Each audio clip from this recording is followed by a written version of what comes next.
Tune into this brand new rant as I take on a pretty controversial topic, the likability dilemma for women leaders or boss ladies, competence versus likability, a topic very much inspired by a recent TED talk I listened to, as well as some real world case studies and personal event experiences from the world of event productions. Welcome to Events Demystified podcast, the Rant series, where we go off the cuff and say it as it is, tackling anything and everything in the AV production, technology and event industry that not a lot of people are willing to talk about. The Rant series is short and spicy, comes out twice a month in between the more tamed interview style episodes. This podcast is brought to you by Tree Fan Events, a woman-owned boutique event production agency, and your host is Anka Trifan. Thanks for tuning in.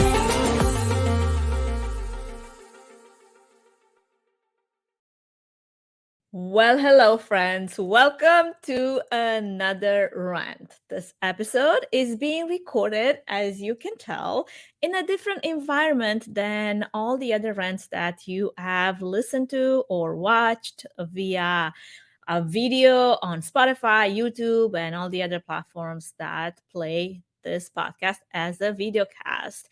Anyway, this is my hotel room with an amazing view of San Francisco as I am out of town for an event that I am working as a V1, which has been quite exciting, especially since I rarely label myself as such, even though I've been proven myself to be just as capable in this role as the role of A1, which I'm more used to just because I've been mixing sound for 2 decades now. Anyway, thank you, COVID, for turning me into a video tech person. What can I say? Here we are, however, to a brand new episode. So, welcome. So glad that you're here. And if you have not paid attention to the intro, I am your Events Demystified podcast host, Anka Trifan. And during this episode, I will be ranting about a very debatable topic, competence versus likability. Can a woman in a position of power be both competent and likable? So, this topic came about as I was recently listening to a TED talk by the documentarian Robin Hosser, The Likability Dilemma for Women Leaders, with the main premise being that women, unlike men, are rarely perceived to be both competent and likable. And Robin, during her talk, dives into the competence likability dilemma and makes a case in her TED talk how when women lead, bias often follows, unconscious beliefs and gender thinking that distort what it means to be a good leader. This really piqued my interest, and I decided to present this question to a few of the female leaders that I know, and especially the ones that lead in male dominated fields. I've also drawn upon the last 2 decades of my life during which I worked in a pretty male dominated niche such as event productions, and I wanted to fact check for myself the times when I was perceived both competent and likable, or just one over the other. Now, for the majority of the times when I show up in a professional setting, being perceived competent would always trump the need to be perceived as likable personally. Maybe because I'm not one to struggle much with the need to be a people pleaser. I, however, absolutely agree and can get behind the fact that a little bit of honey goes a long way, and it's better to entertain a friendly relationship or partnership versus one in which you may start from the disadvantage of not being liked or a joy to be around.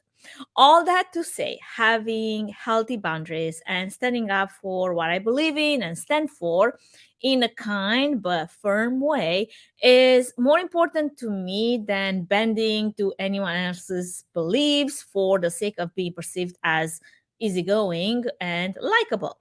In most of my business partnerships and relationships, showing up knowledgeable and competent in the role that I'm in is certainly the most important to me. And to that, an easy crew to work with, a respect towards each other party and what they bring to the table, and a good dose of flexibility that should definitely create the proper conditions for likability to also be part of the equation.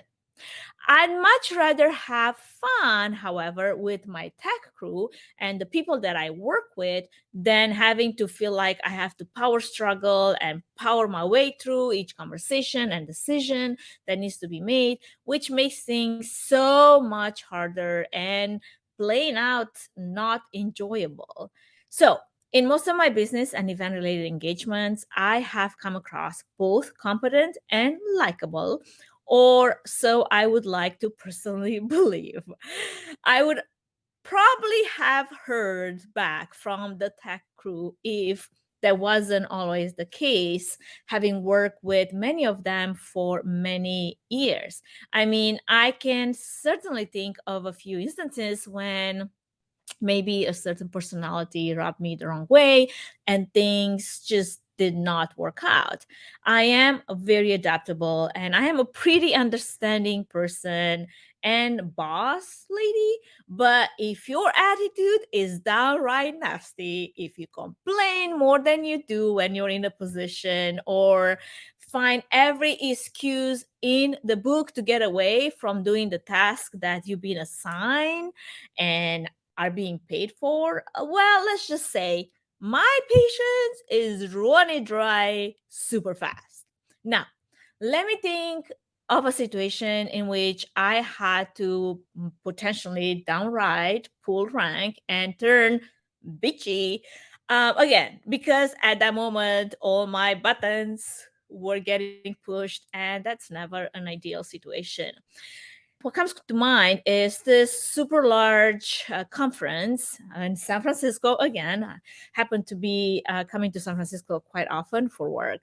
And it wasn't actually too long ago. And we had over 100 union tech labor guys and gals to help with the setup. And some were going to be placed in tech roles during the event that we were setting up for, while some were there just for the loading, setup, strike, and loadout.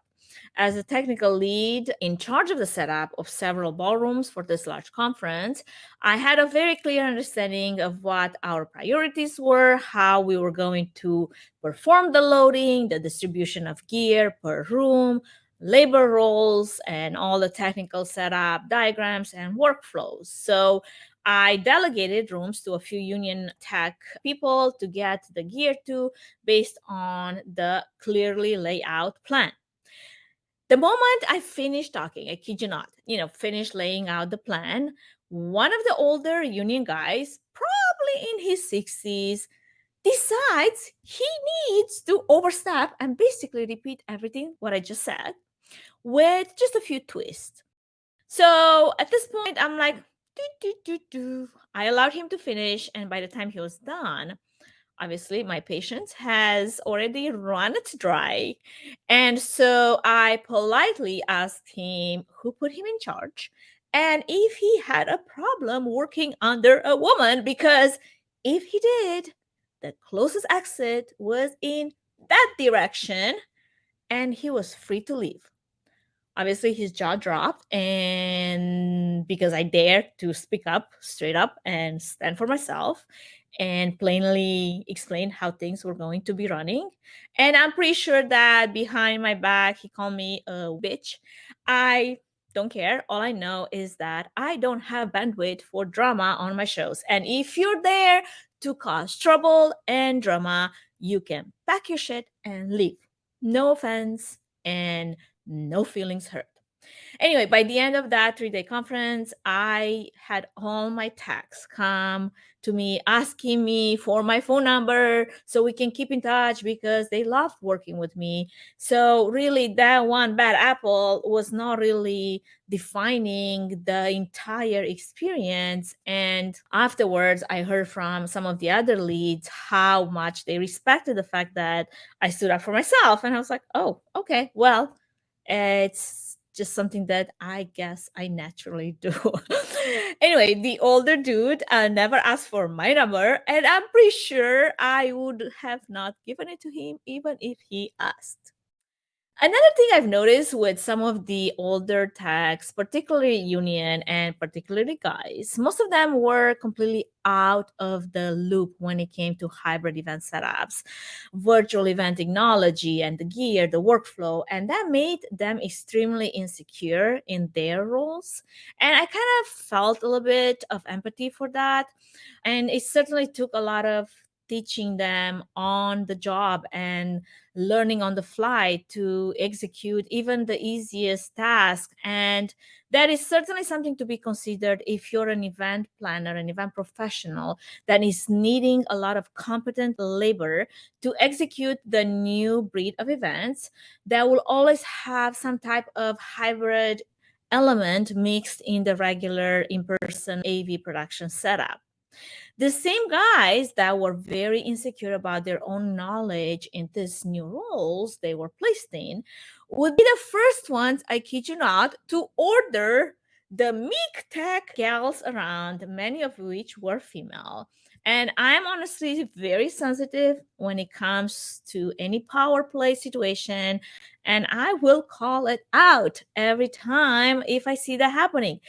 If I give you a task to do, please don't turn around and pick on another timid tech to tell them to do that very task that I asked you to do in the first place just because you want to be perceived as, I don't know, in charge or something.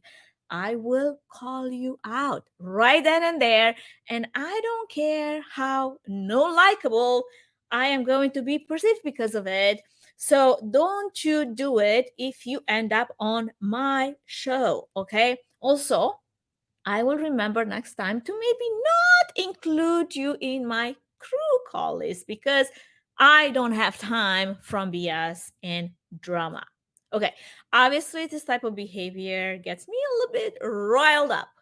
And again, those are the exceptions to the rule. They're, however, sometimes pretty prevalent in our field. And I hate to blame it on the gender gap because on the show floor, we're all techs, regardless of gender. And unless you're full of biases, you should have no problem taking orders from a superior, male or female. However, over time, I've also learned that coming across as strong, stubborn, inquisitive is not necessarily an admirable female trait. And this is where we are going back to this research that has been done in 2003 by Professor Flynn at Columbia Business School, in which he took a case study about Heidi Roizen, a successful female venture capitalist, and he changed her name to Howard Roizen. Everything else about the case study remained the same. He basically took this case and gave it to his students in his class, and half of the class got the Heidi Roizen case study, and the other half got the Howard Roizen case study. And he asked the students to rate how competent and how likable Heidi and Howard were. Both female and male students found Heidi and Howard to be equally competent, but the students tended not to like Heidi so much. They thought that she was a little bit too aggressive and out for herself.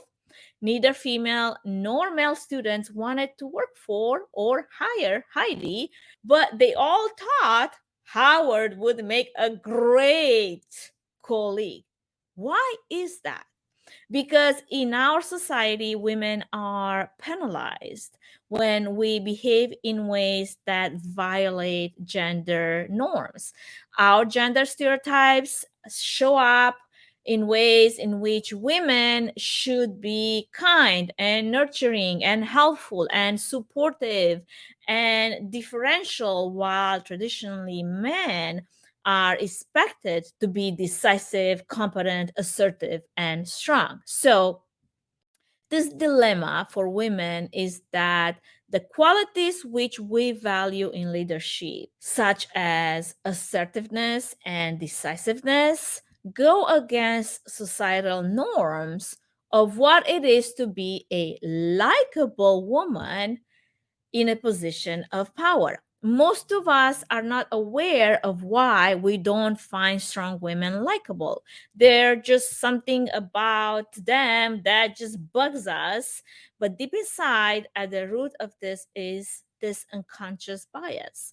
Bias is a survival mechanism that we inherited from our ancestors. The problem with that is that it is unconscious. And as humans, we don't always have the ability to recognize when we're being biased, even if we can see it in other people. We all, most of us anyway, believe ourselves to be fair, open minded, and unbiased. However, as long as society continues to associate leadership with masculine traits, female leaders will be judged more harshly even when they outperform male counterparts. And so Robin goes on to say on her TED Talk that I mentioned earlier how this competence likability dilemma has some huge consequences, and not just in politics, which I'm sure we're quite aware of, but also in education and in the workplace, when studies show that women in meetings with both genders are less likely to contribute knowledge, as women were told to lean in, and yet there's backlash when we do. A recent study also shows that women are not as good as men at negotiating for themselves, and yet women outperform men when they negotiate on behalf of someone else. This is because women who negotiate for themselves are perceived as selfish, and women who negotiate on behalf of someone else are perceived to be helpful. And a helpful woman might be liked more than a woman who is assertive, but the helpful woman will not be recognized as having what it takes, however, to be a successful leader. As humans, we are limited to what we can do to mitigate our biases. So even if we were able to say, maybe implement a tool that would bring more women into some upper management position, it's highly likely that we would still evaluate the performance of those women with some biased perceptions. Clearly, leadership and likability should not be mutually exclusive for women or for men. So, how can we solve this dilemma? I wish I could offer a cure to unconscious bias. I don't believe, however, that there is one, but we do need to do a better job at disrupting stereotypes and redefining what it is to be a leader and a woman. Obviously, this is a long term problem that requires a solution that will take generation to solve, but it is vital to consider and also to speak up about it, because we do have to understand how biases influence us and our present reality, and we need to speak up when we witness gender bias. Questions, comments that are made about a woman's appearance or personality rather than her skills or her ability are based on biases. And we need to slow down when it comes to that, question ourselves, and reconsider if maybe our judgments need to be repositioned in a better place. We need to ask ourselves, does that woman bug me for reasons that really truly matter? And forget about likability. I mean, I don't care much about it, to be honest. Instead, I want to focus on trying to be awesome, to be smart, to be compassionate, to be an effective leader, to be good at my job. And that will redefine the stereotype of what a female leader is. And I don't personally want to waste any time worrying about how I am being perceived. So if I maybe ask a lot of questions, will you perceive me as someone that is competent? Or if I tell you about an accomplishment that I'm proud of, you maybe may think that I am considered, but I need and seek the same way for the approval and recognition of my family and my friends and all of my coworkers that I work with. And like many of you, I want to be liked, even though that's not the main reason for my living. But I'm hopeful that one day women can be recognized as being both competent and likable, a day when we can value each other regardless of gender, because we all bring to the table some unique contributions. And that would be maybe the day when I don't have to worry much about having to talk about being likable versus competent, and I can just be myself.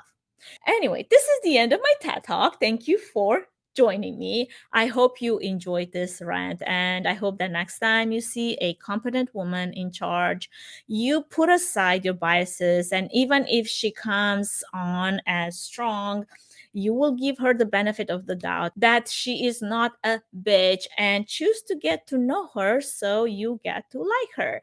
I am a very likable person to the people I get to work with. And that's because I am a nice person. But also, don't cross me or push my buttons, because that's when you get the other version of me. And that version that I don't show too often, make no mistake, is definitely there. Thank you for joining me today. I hope you enjoyed this rant, and stay tuned for our next episodes coming up next week. Thank you for listening to the Rant series of Events Demystified podcast. If you enjoyed this series and the other interview-style podcast episodes, please take a moment to review it and rate it. If you'd like to take it one step further, feel free to share it with your network. Connect with Anchor on social by tagging @Events Demystified Podcast. And if you'd like to learn more about Tree Fan Event services and find out if we're a good fit in supporting your event, can we help your event be successful with a 20-minute free consultation? Link in the episode's notes. Thanks for tuning in.